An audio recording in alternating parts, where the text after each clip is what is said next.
Hello and welcome to Audi TV. This is the third round of the FIA World Endurance Championship at the 80th anniversary race of the legendary 24 Hours of Le Mans.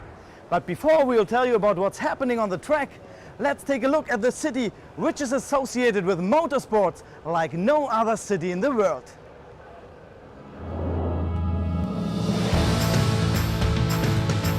Le Mans, the capital of Sarthe and home to approximately 145,000 proud residents in northwest France. A typical picture of the city is best experienced in the Old Town, which is well worth seeing, especially the Romanesque Gothic Le Mans Cathedral.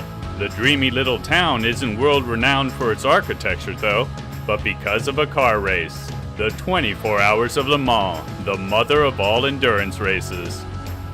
Wherever you go, the 89 years of racing history is everywhere. The city is inseparable from the race. And Le Mans doesn't forget its winners. Those that win here become a permanent part of the city. To be honored next to the legends of the past and the heroes of the present is the goal of everyone who enters the race.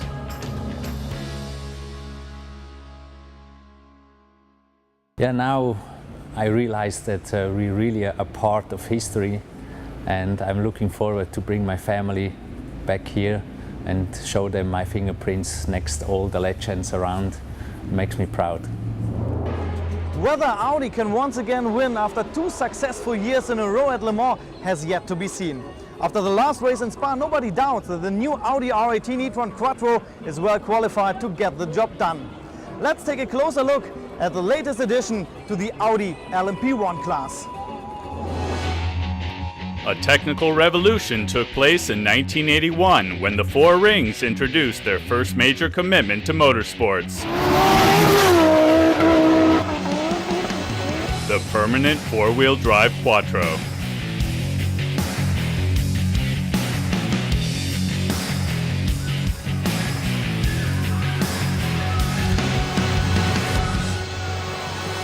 The Audi R18 e-tron Quattro now brings that knowledge, together with the partially electric hybrid drive, back to the racetrack and ushers in a new era in LMP1 sports cars.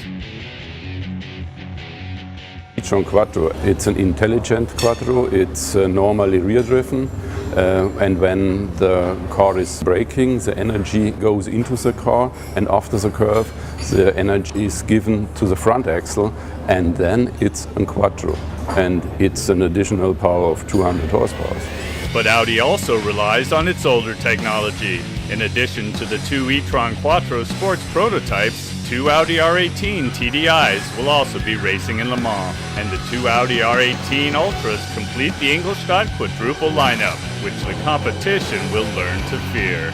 The hybrid system is one of the possibilities to be here very quick. In the other hand, also a really lightweight car with a really deep center of gravity has also advantages here. So we was not really sure which one is the best case, and that's why we have chosen to use both.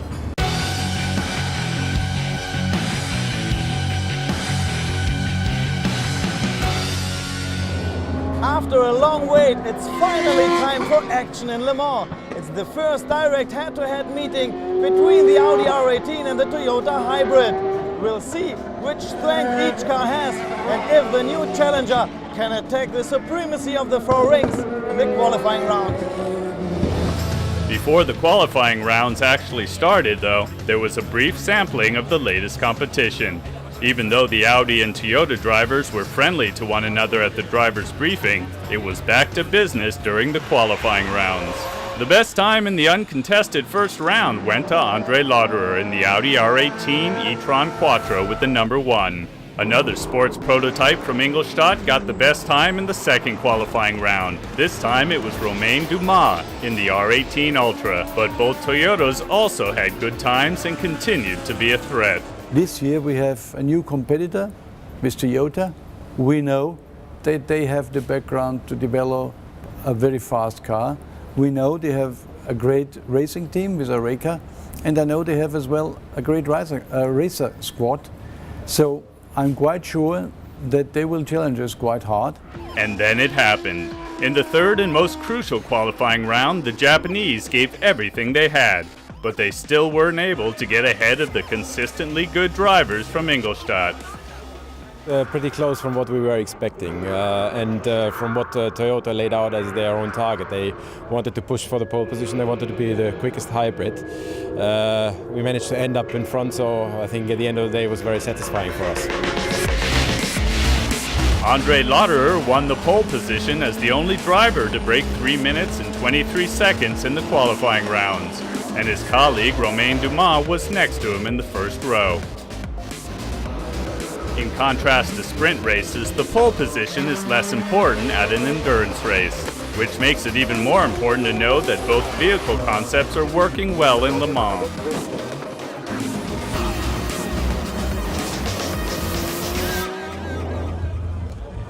After the qualifying round in Le Mans, the drivers introduced themselves to the fans in the middle of the city, a theme that's like nowhere else on earth. Le Mans is simply Le Mans, there's just not much more to say.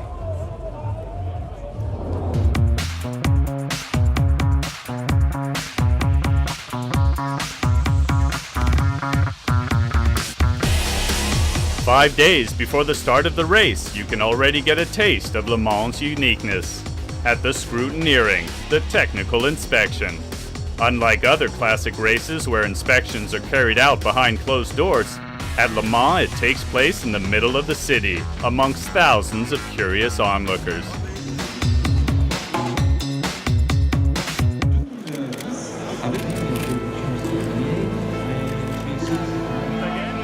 After the scrutineering, things get even crazier at the drivers' parade. On the evening before the race, the drivers present themselves to their fans in a parade through the middle of the city. An unparalleled spectacle, which not even the poor weather can dampen. It's just mad, absolutely crazy. I mean, thanks ever so much to everyone for coming out. The weather's horrible, but they're still here. It's like nothing I've ever seen before. I'm very proud to be part of it. The people are really hot, they're screaming and chow, and yeah, it's a good feeling, and it's still because of the bad weather, they're all here. We appreciate it very much. I think it's very difficult to describe it. You have to experience it. Just so many fans, and they're all standing out. You know, it's raining like mad, but they're still standing out here. They must like Quattro.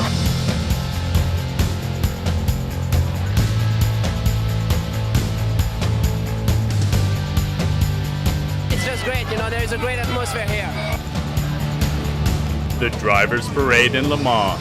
Even on its own, it's an absolute highlight.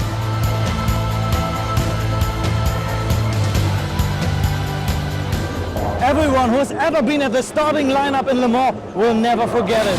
The atmosphere is like being at a rock concert, followed by the tension of a boxer before the fight. That's probably the best way to describe it.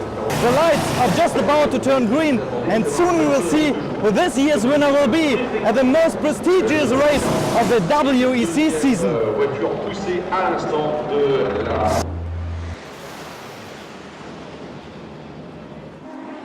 Andre Lotterer starts the race in the pole position with an e-tron Quattro, followed by Loic Duval's Audi R18 Ultra. Stefan Sarrazin from Toyota, the strongest competing team on the track, starts in the third position. Shortly after the start of the race, McNish makes a move on the Toyota in front of him and passes him up. 3 Audis in the lead. That's how it went in the first phase of the race. A serious setback for the 4 rings comes when Romain Dumas attempts to overtake a car on the first chicane of the Hunaudière straightaway and crashed in the wall of tires, falling back to 24th place. But Toyota also suffers a serious crash when Davidson collides with a Ferrari. Car number 8 is totaled and Davidson is carried to the hospital with minor injuries. Shortly before the crash, Davidson's colleague Lapierre takes over the lead for the first time. But then the second Toyota breaks down in the pit lane in the 119th lap. Alexander Wurz and his driving partners finally continue the race, only to have to give up for good in the middle of the night. From then on, the Audis pretty much had free rein. As dawn broke, all 4 cars from Bavaria were in the lead. But the question is, which Audi would win the race? The Audi hybrids continue to switch the lead position. There were some more problems for Marc Chenet's Audi R18 Ultra and Alan McNish's Audi R18 e-tron approximately 3 hours before the end of the race. Both slide off the track, but are both able to continue the race. Yeah, it feels perfect. I mean, we brought for the very first time 2 hybrid cars to the race, and now we have them both on the podium on the first and the second position. I mean, you can't achieve more with a completely new technology. I'm really proud of the work of all the team. And the order of the leading cars remains the same until the end of the race. 4 Audis finish in the top 5. Le Mans in 2012 ends with the 11th Audi victory this century. This year we have a bit more confidence within the team. We know we can trust each other even more, and this gave us a good potential. And but you know, when you come to Le Mans you can't expect to win. You know, you come here, you do your best, and hopefully it will work. What was even more important was that the boys from Ingolstadt started the race with 2 vehicle concepts. Both the R18 e-tron Quattro and the R18 Ultra delivered historical results. It was the first time that a hybrid won the 24 Hours of Le Mans. The anniversary race is history. Congratulations to Audi for an excellent performance and a historic win. The first victory of a hybrid car in Le Mans. We'd be signing off for today, and we'd be happy to welcome you back again on August 25th for the 4th race of the WEC season in Silverstone. Until then, I say thanks for watching and goodbye.